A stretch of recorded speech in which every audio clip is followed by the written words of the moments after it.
Okay mga boss, ito ay ZK EPT Extreme mga bossing, no? So i-unbox natin. So galing to sa DIY More mga boss, no? Na legit na store na pinagkukunan ko ng mga Class D amplifier. So ito siya mga boss, oh. So ito po yung laman niya mga boss, no? So meron tayong knobs, yan mga knobs. Tapos itong ating pinaka amplifier. Siyempre meron tayong malalaman mo original mga boss kasi ito lang ipapadala nila, no? Para sa manual. So scan nyo lang tong QR para makita nyo yung kanyang manual.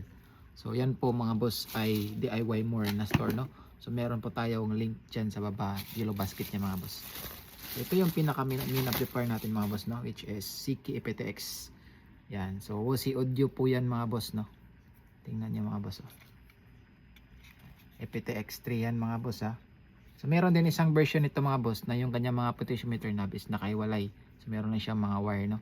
So ito is naka-onboard yung mga potentiometer niya. Yan. So looking good mga boss. Tingnan nyo naman, oh.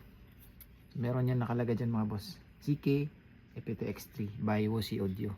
Pag yung original mga boss, yung heatsink na ng WOSI Audio is meron din siyang print, no? Or tatak ng WOSI Audio.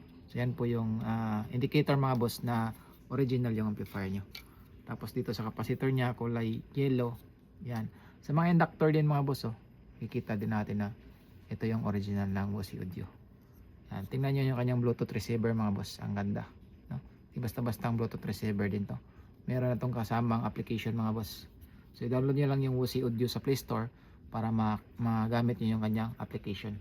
Okay? Yan. So pwede natin siya kontrolin ng cellphone via application ng ating WOSI Audio. So yan mga boss, oh. Napakasulit. So testingin natin to bukas mga boss, ha, para malaman natin yung kanyang quality. Yan, so sa gustong ganitong amplifier mga boss, meron tayong link dyan sa yellow basket mga boss. Pakiclick na lang.